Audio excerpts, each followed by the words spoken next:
हम लोगों को parts of the Indian constitution याद करना है। तो अब क्या करना है, थोड़ा सा दिमाग खोल के रखिएगा, क्योंकि सिर्फ पार्ट अगर याद करेंगे ऐसे लाइन से तो कोई ना कहीं पे आप भूल जाएंगे, पर अगर आप रिलेट करके रखेंगे ना तो आपको बहुत अच्छे से याद होगा। सबसे पहले देखिए, जो आर्टिकल 1 है वो टेरिटरी की बात करता है यहाँ पे, तो हमको इतना पता है आर्टिकल 1, 2, 3, 4 टेरिटरी की बात करते हैं, तो पार्ट 1 टेरिटरी से रिलेटेड होगा। उसके बाद सिटीजनशिप आती है, तो वो 5 to 11 आर्टिकल्स की होती है, तो फिर यहाँ पे सिटीजनशिप आ गया। पार्ट 3 हम लोग बचपन से रटते आ रहे हैं, पार्ट 3 फंडामेंटल राइट है, ठीक है। और उसके बाद पार्ट 4 डीपीएसपी और पार्ट 4A जो फंडामेंटल ड्यूटीज़। तो इतने में किसी को भी इशू नहीं आ रहा है, ठीक है, पहले 4 पार्ट्स में। अब इसके बाद जब भी आपने देखा होगा कि 52 आर्टिकल और यहाँ से सब प्रेसिडेंट और आर्टिकल 74 काउंसिल ऑफ मिनिस्टर्स और प्राइम मिनिस्टर्स इनकी बात करता है, तो 152 से 151 आर्टिकल तक हम लोगों का यूनियन चलता है। और उसके बाद गवर्नर्स और काउंसिल ऑफ स्टेट्स, मतलब जो स्टेट्स के चीफ मिनिस्टर, उन सब की बात आ जाती है, तो वहाँ पे 6 तक स्टेट्स आ गया।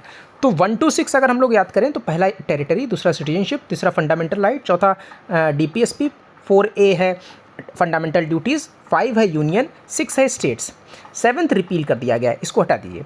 अब 8th है यूनियन टेरिटरीज, ठीक है, यूटी, 239, 239AA, 242 तक, ठीक है। और पार्ट 9 याद है हम लोगों को, 73rd और 74th कॉन्स्टिट्यूशनल अमेंडमेंट एक्ट हुआ था, उसके अंदर पार्ट 9 और 9A वो आया था।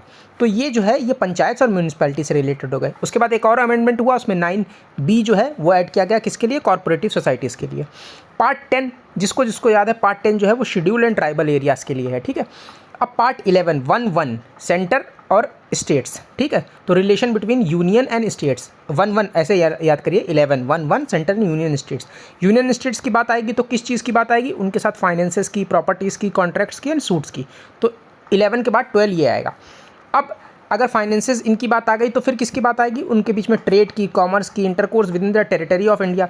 तो 11 12 13 इस तरीके से एक साथ याद रखिएगा कि 11 मतलब relation between union and states, 12 मतलब उनके बीच में फाइनेंसेस, प्रॉपर्टी, और फिर वो ट्रेड्स, कॉमर्स एटसेट्रा।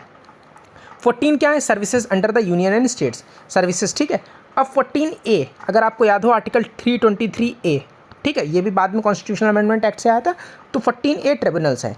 अब अगर आपको आर्टिकल 324 पता है, 324 इससे याद रखिएगा इलेक्शंस, 324 और 15, part 15 elections, part 16 special provisions relation to certain classes, part 17 क्या है, ये ऑफिशियल लैंग्वेज है, ठीक है, पार्ट 17 ऑफिशियल लैंग्वेज। और पार्ट 18 ये तो आपको मोस्ट प्रॉब्ली याद होना चाहिए कि हम लोगों की इमरजेंसी प्रोविजंस हैं वो पार्ट 18 में आते हैं। पार्ट 19 मिसलेनियस की बात करता है। और पार्ट 20 ये बहुत इंपॉर्टेंट है, amendment to the constitution, article 368। Part 21 TTS ऐसे याद रखिए, part 21 temporary transitional special provisions, ठीक है, पार्ट 21। ये इतने इंपॉर्टेंट नहीं है पार्ट 21, पार्ट 22। और 22 क्या है, short title, commencement, authoritative texts in Hindi and repeals, ठीक है। तो ये हमारे सारे पार्ट्स हो गए। अब आप अगर थोड़ा सा भी रिलेट करके अगर ध्यान से लगाएंगे तो आप बस एक पैटर्न बना लीजिए, तो उससे आपका याद होता रहेगा। कैसे कि 1 2 3 4 तो याद है, 1 टेरिटरी, 2 सिटीजनशिप, 3 जो है फंडामेंटल राइट, 4 डीपीएसपी और 4A फंडामेंटल ड्यूटीज़। अब इनके बाद क्या आता है, सेंटर एंड स्टेट्स, तो यूनियन और स्टेट्स हो गया। इसके बाद यूनियन स्टेट्स के बाद क्या आएगा, यूटीज़ आएंगे। फिर उसके बाद क्या आएंगे, पंचायत और म्यूनिसपैलिटी आएंगे, ठीक है। फिर उसके बाद क्या आएगा, कोऑपरेटिव सोसाइटी, और फिर शेड्यूल एंड ट्राइबल एरियाज। तो ये तो एक लाइन से हो गए। इनके बाद क्या होगा, relation between union and states, उसका फाइनेंसेस, उसका ट्रेड, इतना हो गया। फिर 14 इतना इंपॉर्टेंट नहीं है। फिर 14A ट्रिब्यूनल्स, 15 में क्या है, इलेक्शंस, फिर 17 में क्या है, ऑफिशियल लैंग्वेज, 18 में क्या है, इमरजेंसी प्रोविजंस, और 20 में क्या है, अमेंडमेंट ऑफ द कॉन्स्टिट्यूशन। तो इस तरीके से अगर आप 4-5 बार इसको रिलेट करेंगे और आर्टिकल से रिलेट करेंगे तो आपको ये परफेक्टली याद हो जाएंगे, ठीक है।